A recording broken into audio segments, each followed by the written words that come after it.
Greetings again, Phil Amerson with the To Be and Do podcast, and we're continuing our time talking with Ed Kilbourne. Ed is, wow, a friend for many, many years.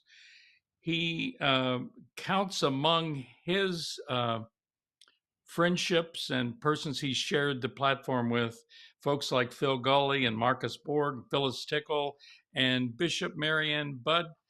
How did you get from being a missionary kid to sharing a platform with folks like that?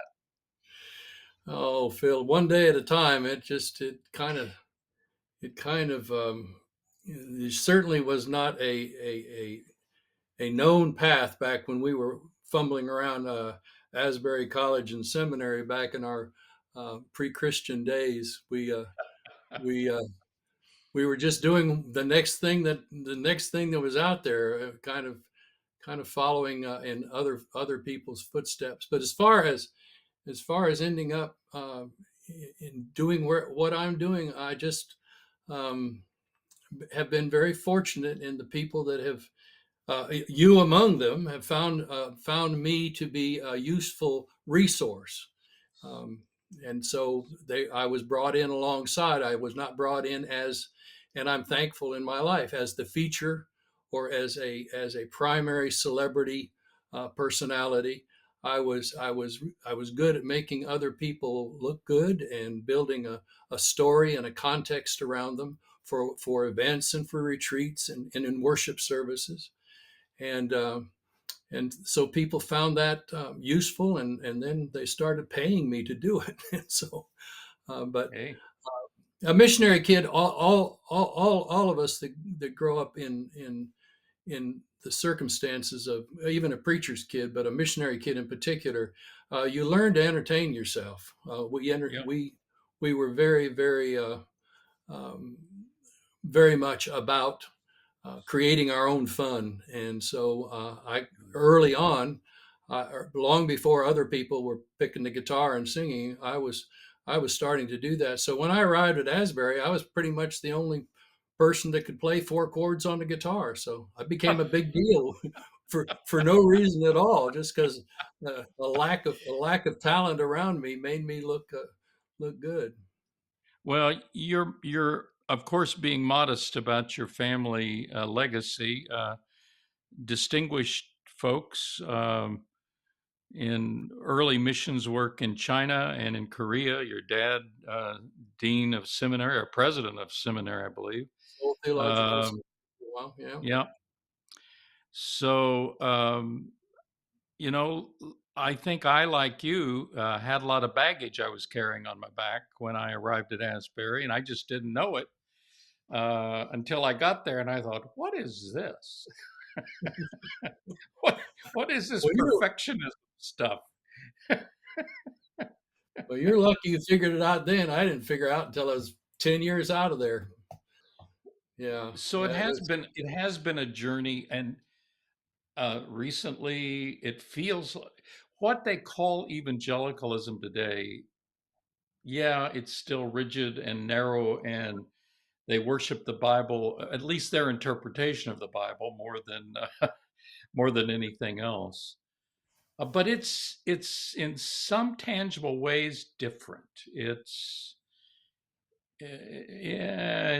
There's a meaner spirit when I look at it, a need to do harm to others that I don't quite remember. I remember that there was exclusivism, and I remember that gay people were being bashed, and people who dared to drink or smoke or for goodness sakes, have premarital sex, they were going to hell. Uh, but I don't remember the kind of need, the fascist authoritarian need that I see among many who call themselves evangelical today.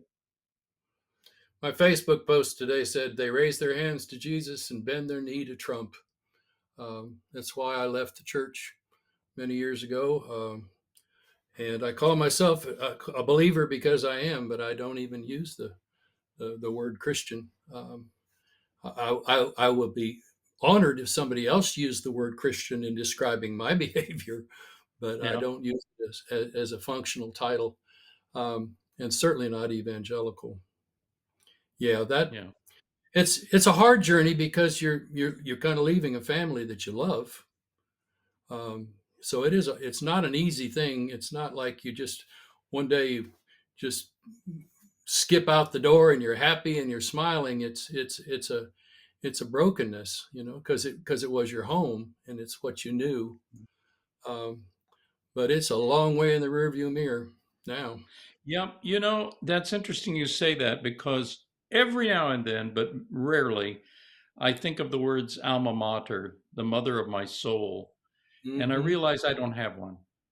Mm-hmm. That I'm not comfortable any longer with that tradition.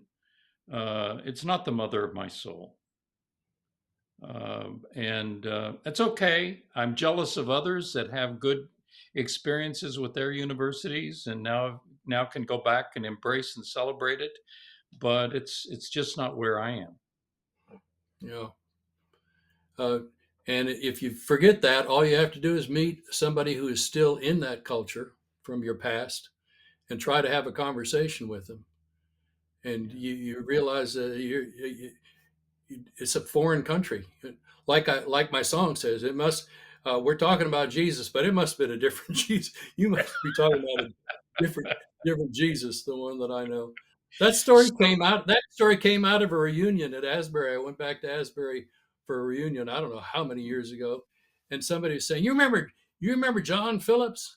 And I said, "Oh yeah, yeah, I knew John Phillips. He was a really, really close friend of mine." I said, "You remember when we went over to Nicholasville and he had to register for the draft or no, he was getting his driver's license and he had to sit up on some books because he couldn't see."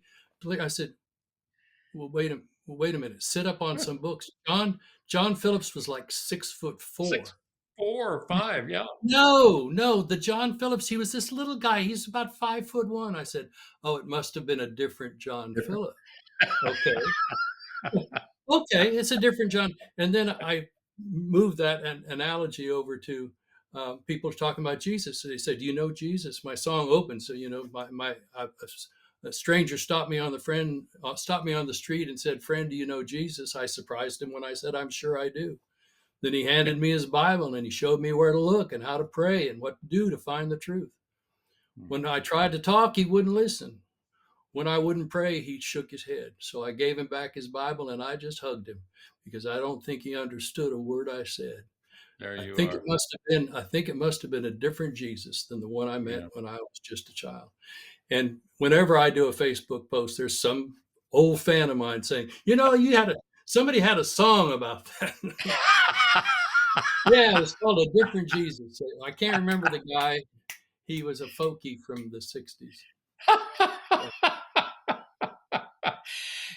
we've Anyway, talked we've talked about our journey, but I think our journey is one that has been taken, I'll dare say, by millions of people.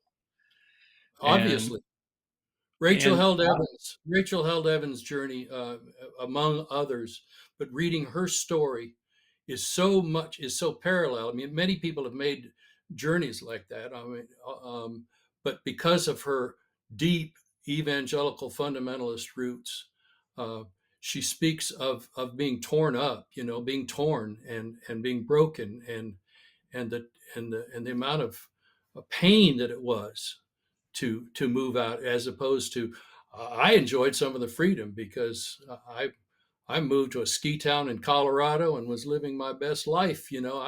I experienced my freedom in other ways, but people with better and more tender hearts than me, it's tough. It's tough to not have those roots and have that grounding anymore, or at least a foundation. yeah. Well, and I know one of the things you're doing now that helps many like us are adult vacation church schools. Yeah, Tell us a bit about how they came about and what your role is there. a lot of my stories begin with, well, there was a church down in Mississippi or Alabama or somewhere that invited me to come. So this church in Hattiesburg, Mississippi, calls me up and says, we'd like you to come and do a senior adult vacation Bible school. I said, I've been in this business a long time. That's one of the dumbest ideas I've ever heard. I mean, it's not going to work, and I don't like to be a part of something that's just not going to work because I just didn't see it. I remembered Vacation Bible School. Yeah, when we were growing up, we all did. And I've been working with senior adults, and I was just trying to picture it. And then, as my story goes, they offered me money, uh, a considerable sum. Just come down here, and for 3 days or 4 days, we'll gather each morning from 10 till 12, and you tell your stories and sing your songs. Um, I said, well, I can do that. And I was at a point in my life when my stories were stronger than my songs as my voice has evolved over the years. So I went down there, and the first day we did it, I had about 50 senior adults just staring at their tables in a room. And I did a few songs, did a few stories, and some of them looked up, and some of them smiled, and I'm really describing exactly how it happened. They just slowly went, oh. And I did two things. I treated them as adults. I did adult humor. I don't mean blue humor, but I mean it had some satire. It had some subtlety to it. It had a Garrison Keillor-esque style to it. They've been treated more like kindergartners, and most Yeah. senior adults have been. Yeah. They went home and invited their friends, and the next day we probably had 70 or 80 people. And on Wednesday morning, they remembered that there was a nursing home a couple of blocks away that had a bus. And they loaded them up, a lot of wheelchairs and one actual hospital bed rolled into the back of the place. That last Wednesday, at the end, my third day, that room looked like some kind of a mental ward. I mean, it was a hodgepodge of people, but it changed my life. I found out what I have been preparing to do all my life, and it wasn't to lead worship. It wasn't to do concerts for teenagers. It was to take my best stories and get away with doing progressive theology because I put them in stories. If you do it in sermons, you're going to get crucified. But I put it in stories, so they just thought, I don't know what he said, but boy, wasn't that a good story?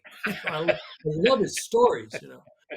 So I was able to do progressive theology, treating them as adults. And then, of course, my wife had a network of Christian educators from her work over the years that she contacted. And it went viral. It went all over the country. And we started booking from that one. We've done 100 over the past 10 years. We've done Wow. 12 to 15 every year, 4-day events. Start off with worship and a concert on Sunday, which is what I've been doing for years. I've done a lot for you, Phil. Thank you very much Yeah. for putting me up there. And then on Monday, Tuesday, Wednesday mornings from 10 until 12, sitting around tables, 50 to 80 people, sometimes 100. They come and they slowly get it. They don't come knowing what they're going to have because nobody knows. When you say Vacation Bible School, they don't know what it is. Are we going to we're going to dress up in costumes and have a parade? What are we going to do at a Vacation Bible School? So they don't know. My music's good. My humor is good. I'm both a humorist and a theologian. I say I'm a humorist if they laugh, and if they don't laugh, I'm a theologian. So I have them. I have them either way. That's right. So then they get a little bit of both, and it does, as we used to say back in the day, it blesses their hearts. And when There you you do are. that, they say, "Now, when you come back next year," I say, "What are you talking about? I just did everything I know how to do for this event." They said, "Oh no, no, we're going to do it next year." And then after the second year, I came back and did it. They said, "Now, when you come back next year," so we have three now Vacation Bible Schools in most every place we've been. They've taken over a period of 3 or 4 years. They'll take all three of them. And in the third one, Kathleen does.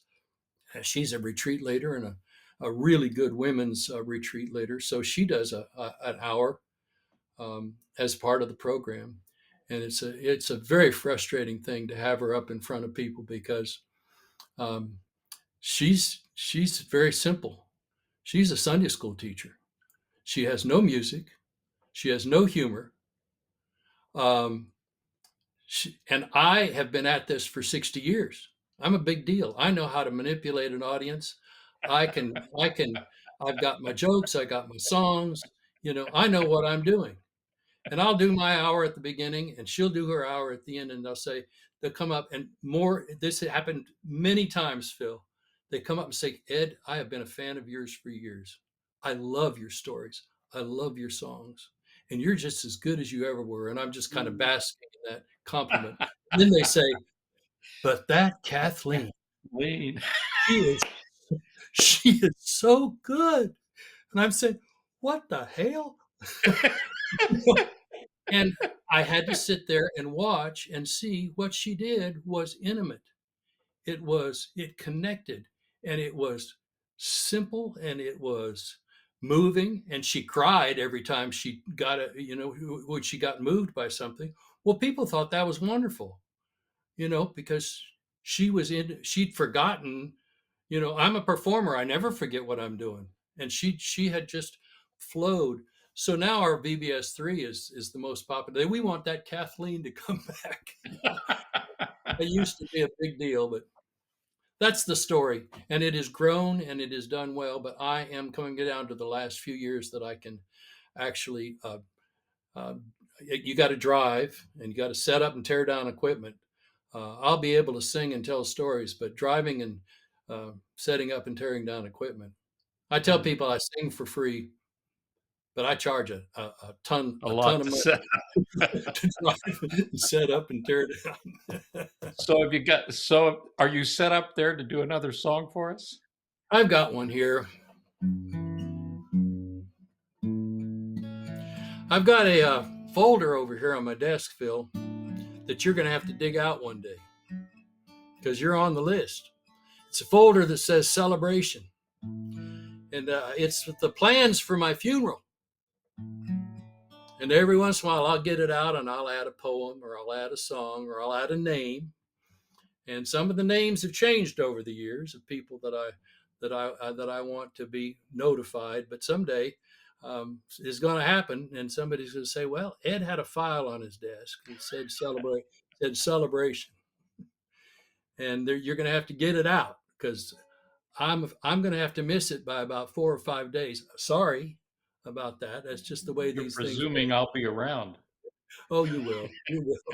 You're way younger than I am. And Yeah. anyway, the instructions on one of the sheets in there says that this song has to be included. Here we go.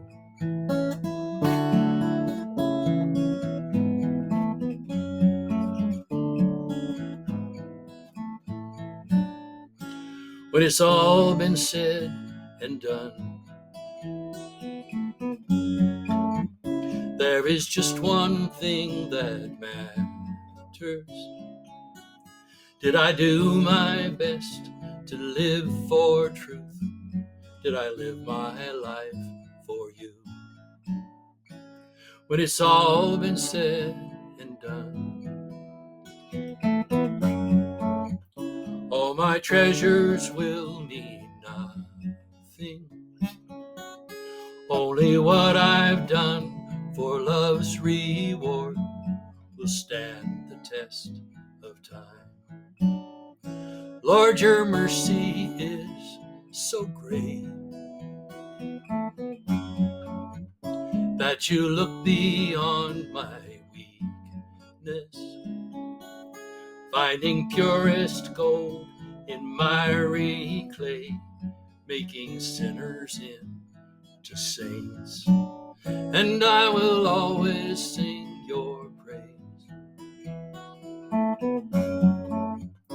Here on earth and ever after, for you've shown us heaven's our true home. When it's all been said and done, you're my life when life is gone.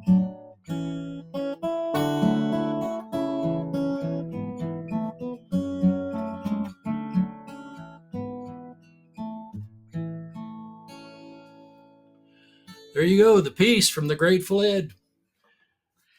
Well, when it's all said and done, you've brought us home to the value of living now in relationship. And we're going to post how folks can find out about Adult Vacation Church School. So if they're really lucky, they'll get to hear Kathleen.